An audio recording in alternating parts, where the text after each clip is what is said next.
ഇങ്ങനെയൊരു വിഷയം ഫിസിക്സും ബയോളജി ഇത് നമുക്ക് എങ്ങനെയാണ് ഇതിലെ ക്വസ്റ്റ്യൻ ആൻസർ പിന്നെ ക്വസ്റ്റ്യൻ കഴിഞ്ഞ് ആൻസർ എങ്ങനെ എഴുതുന്നത് പറയാൻ പാടുള്ളത് എന്നാൽ തികച്ചും ഒരു ബുദ്ധിയുള്ളവർക്ക് അത് മനസ്സിലാക്കാൻ കഴിയുന്നത് ഒരു പാരഗ്രാഫ് വന്നു അല്ലെങ്കിൽ ഒരു പട്ടിക വന്നു അല്ലെങ്കിൽ ഒരു പടം വന്നു അത് നോക്കി എഴുതാനായിട്ട് വരുന്ന ക്വസ്റ്റ്യൻസ് അല്ല.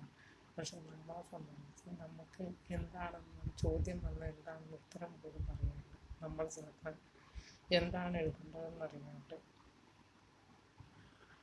നമുക്ക് പലർക്കും എല്ലാ കാര്യത്തിൽ ഡൗട്ട് വരാറുണ്ട്.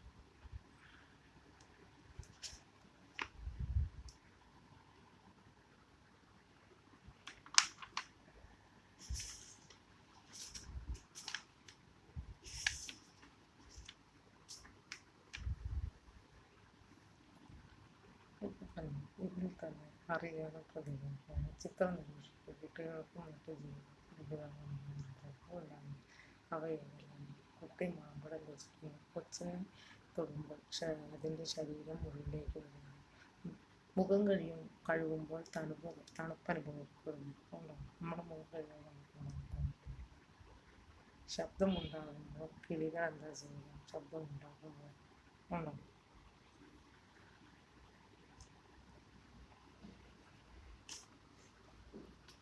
അതുപോലെ തന്നെ ഇവിടെ കുട്ടികളും മറ്റു ജീവികളും എന്തിനോടെല്ലാമാണ് പ്രതികരിച്ചത് എന്തിനോട് രുചി സ്പർശം തണുപ്പ് ശബ്ദം തണുപ്പെന്ന് പറഞ്ഞാൽ മുഖം കഴുകുമ്പോൾ തണുപ്പാണ്. പക്ഷികൾ കുട്ടികളുടെ എന്ത് കേട്ടാണ് ശബ്ദം കേട്ടാണ്. രുചി സ്പർശം തണുപ്പ് ശബ്ദം. കുട്ടി മാമ്പഴം തിന്നുമ്പോൾ അത് രുചിയാണ് കൊച്ചിനെ തൊടുമ്പോൾ അത് സ്പർശമാണ് മുഖം കഴുകുമ്പോൾ തണുപ്പാണ്. കിളികൾ പോകുന്നത് ശബ്ദമുണ്ട്.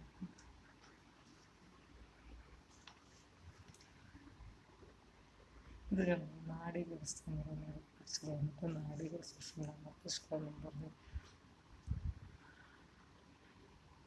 ഇതിൻ്റെ ആൻസർ ഏതൊക്കെ നാഡീവ്യവസ്ഥയിലെ മുഖ്യ ഭാഗങ്ങൾ കണ്ടെത്താൻ കഴിയുമ്പോൾ നമുക്ക് ചിലപ്പോൾ അതെന്താണെന്ന് പോലും അറിയാൻ കഴിയില്ല.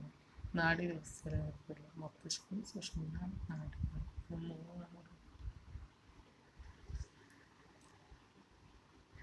ഇനി നാഡീവ്യവസ്ഥയുടെ അടിസ്ഥാന നിർമ്മാണം നാഡീകോശം മറ്റെല്ലാ കോശങ്ങളും പോലെ നാഡീകോശത്തിന് കോശസ്ഥലവും കോശദ്രവ്യവും ന്യൂക്ലിയസുമുണ്ട്.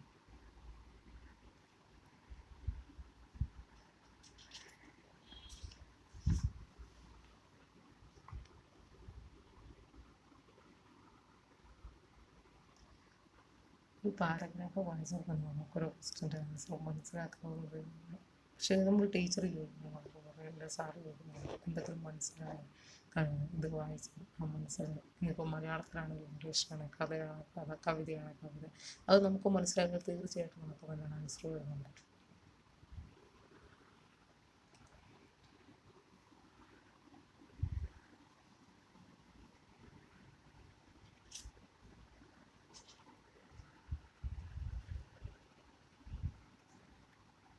ഇപ്പോൾ ഒരു സിനാപ്സ് എന്ന് പറയുമ്പോൾ അതിനെന്തൊക്കെയുണ്ട്?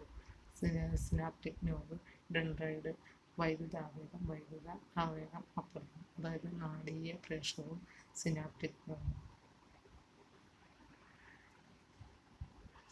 എത്രയാണ് ഒരു സിനാപ്സ് എന്ന് പറയുന്നത്?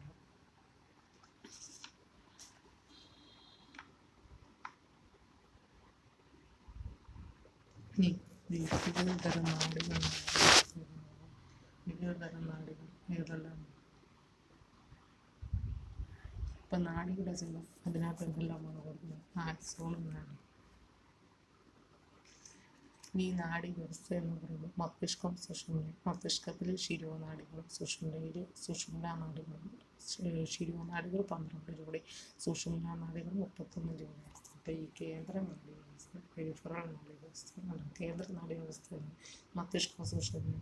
അപ്പോൾ ഈ നാഡി വ്യവസ്ഥ കേന്ദ്ര നാഡി വ്യവസ്ഥ മസ്തിഷ്കം വരുന്നുണ്ട് പിന്നെ സുഷുമ്നയിലുള്ളത് അതുപോലും പലർക്കും അറിയാൻ പാടില്ല. അതുപോലെ തന്നെ പെരിഫറൽ നാഡീവ്യവസ്ഥ എന്നുണ്ട്. സുഷുമ്നാ നാഡികളിൽ മാത്രമാണ്. പെരിഫറൽ നാഡീവ്യവസ്ഥ എന്ന് എഴുതിയിട്ടില്ല, ശിരോനാഡികൾ എന്ന് എഴുതിയിട്ടില്ല. എത്ര ജോഡിയാണെന്ന് എഴുതിയിട്ടില്ല. അപ്പോൾ നമുക്ക് എഴുതാവുന്നതേ ഉള്ളൂ. അപ്പോൾ പെരിഫറൽ സുഷുമ്നാ നാഡികൾ അത് ഇതിലാണ് കൊടുത്ത് വരുന്നത്. 31 ജോഡി എഴുതി പെരിഫറൽ നാഡീവ്യവസ്ഥയാണ്. അപ്പോൾ അതെല്ലാം എഴുതണം. അതുപോലെ തന്നെ തൊട്ടിപ്പുറം എന്താ എഴുതുന്നത്, ശിരോനാഡി എഴുതാറുണ്ട് 12 ജോഡി. അത് എഴുതാറുണ്ട്. ഈ പിക്ചർ നോക്കി എഴുതാവുന്നതാണ്.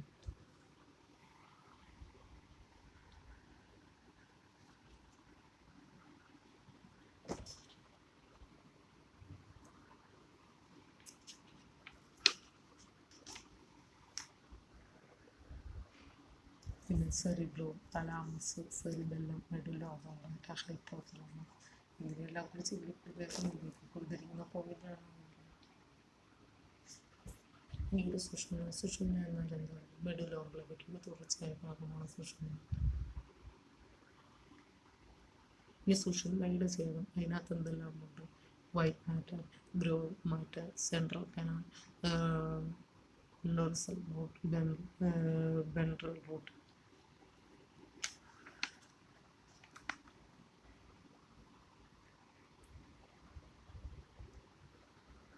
അതുപോലെ തന്നെ പ്രവർത്തനങ്ങളിലെ അവയവങ്ങളുടെ സഞ്ചാരമാണ്. അതുപോലെ അത് തന്നെ അതിൻ്റെ അടുത്ത ക്വസ്റ്റ്യൻ ഉദ്ദീപനം നൽകുന്നു. ഉദ്ദീപനം കഴിഞ്ഞാൽ അടുത്ത ജാതി, അതാണ് ഉപയോഗിക്കുന്നത്. അത് കഴിഞ്ഞാൽ സംവേദനമാണ്, അതാണ് ഇതിന് ബോധവൽക്കരണം. പിന്നെ എന്നാ, പിന്നെ പ്രതികരിക്കുന്ന അവയവം.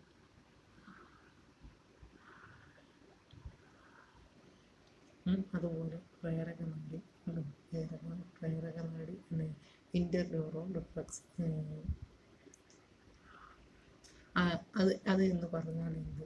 അതാണ് റിഫ്ലക്സ് പ്രവർത്തനങ്ങളുടെ ആവകങ്ങളുടെ സഞ്ചാരപാതയാണ് റിഫ്ലക്സ് ആണ്.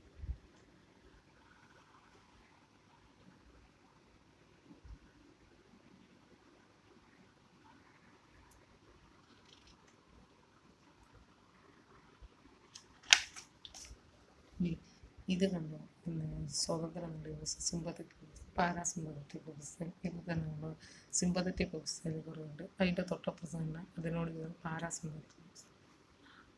ഈ അവയവം ഭാഗം അതാണ് പ്യൂപ്പിൾ, ഉമിനീർ ഗ്രന്ഥി, അങ്ങനെ കൊണ്ടുവരുന്നു. അപ്പം സിമ്പതറ്റിക് വ്യവസ്ഥയിൽ പ്യൂപ്പിൾ എന്താ, കണ്ണിലെ പ്യൂപ്പിൾ വികസിക്കുന്നു, അത് എഴുതുക. പാരാസിമ്പതറ്റിക് വ്യവസ്ഥയിൽ കണ്ണിലെ പ്യൂപ്പിൾ ചുരുങ്ങുന്നു. ഇനി അടുത്ത ഉമിനീർ ഗ്രന്ഥിയാണ്. ഉമിനീർ ഉൽപാദനം കുറയുന്നു, അടുത്തത് ഉമിനീർ ഉൽപാദനം കൂടുന്നു, അത് എഴുതുക. അതുപോലെ എല്ലാം.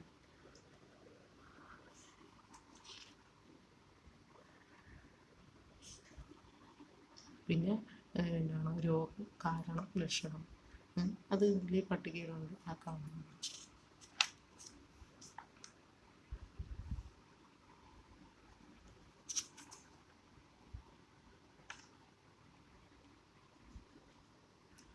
അതുപോലെ അടുത്ത അറിവിൻ്റെ വാഹനങ്ങൾ.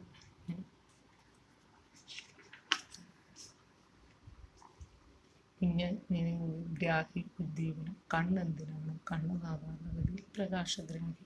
അതുപോലെ കാഴ്ച സാധ്യമാണ്, വെളിച്ചമാണ് കാഴ്ച.